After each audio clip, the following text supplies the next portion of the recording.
Hello, this is Debbie Higgs, and I'm giving a presentation about Wade Blank, disability advocate in Denver, who was involved in spearheading a nationwide movement for disability advocacy. There's a button here with a picture of Wade Blank and one of his signature phrases, "Free Our People." He is known as an originator of the disability rights movement. He and a group of residents from a nursing home known as the Gang of 19 were peaceful protesters who fought for bus accessibility on Denver buses and for other rights. And he was a former of the disability advocacy organization ADOPT.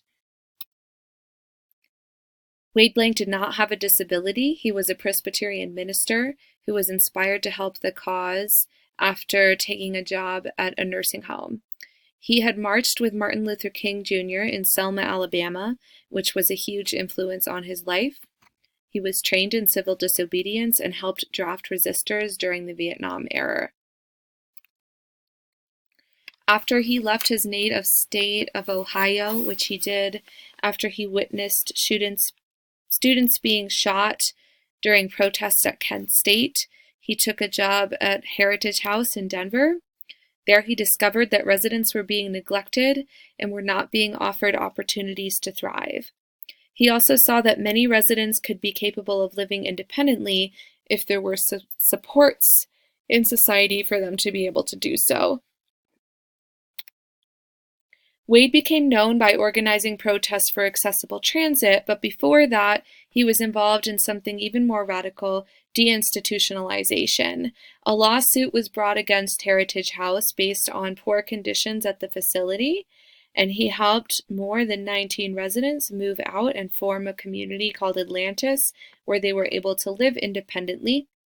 He also advocated for in-home services, which are now guaranteed to all disabled citizens through home and community-based services. At the time, they did not exist. Rosa Parks protested the indignity of being forced to sit in on the back of the bus. "We can't get on the bus at all." That's a quote directly from Wade Blank. So you can see there the relationship between disability advocacy at the time and the rest of the civil rights movement. Again, on this bumper sticker referring to Rosa Parks boycott, and a little bit tongue-in-cheek there. The bumper sticker says, "To boldly go where everyone else has gone before." There you can see a picture of wheelchaired residents protesting in front of a bus. And during the 1970s, there were only 10 buses in Denver that were wheelchair accessible. So in 1977, a lawsuit had been filed against the Regional Transportation District, and these protests occurred in 1978. There's another picture where you can see disabled protesters lying on the street. This was July 5th and 6th of 1978 on the corner of Broadway and Colfax.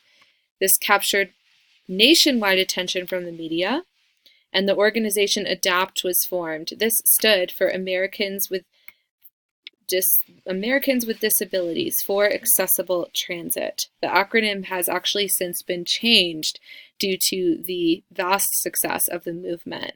Now all public transit is accessible. During the next 12 years, there were lots of occupations and peaceful protests all over states throughout the nation. And there were some organizers involved with the movement who were arrested as many as 30 times. Eventually, this led to the passage of the Americans with Disabilities Act in 1990. This is a civil rights law that prohibits discrimination against individuals with disabilities in all areas of public life. Now, this is extremely important from a policy perspective. I'd also like to note that Wade Blank's contributions are really important from the perspective of empowerment. He broke down barriers by involving residents from the nursing home where he worked in a movement. He challenged the power structure between client versus administrator. He disrupted a dichotomy that existed and still exist today between able and disabled people in our society, and really challenge stigmas related to who disabled people are, what they're capable of, and where they belong.